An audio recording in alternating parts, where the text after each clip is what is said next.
आपल्या लाडक्या बहिणींच्या हाताला बळ देणारा, त्यांना स्वावलंबी बनवणारा एकनाथ शिंदे साहेबांसारखा लाडका भाऊ असेल तर त्यांच्या आयुष्यात काय बदल होऊ शकतो याचं उदाहरण म्हणजे पालघर जिल्ह्यातील या हजारो लखपती दिदी.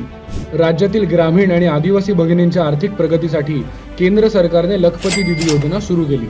आज राज्यात शेतीपूरक व्यवसाय, अन्न प्रक्रिया, दुग्ध व्यवसाय, लघु उद्योग आणि सेवा क्षेत्रात लाखो लखपती दिदी महिला उद्योजकता फुलवत आहेत. पालघर जिल्ह्यात 73,255 महिलांना लखपती दिदी बनवण्याचे उद्दिष्ट होते. त्यापैकी 58,662 महिलांनी लखपती दिदी होण्याचा टप्पा पार केला, म्हणजेच 80% टप्पा पार झाला असून या लखपती दिदींची कमाई महिना 9 ते 10 हजारांपर्यंत पोहोचली आहे.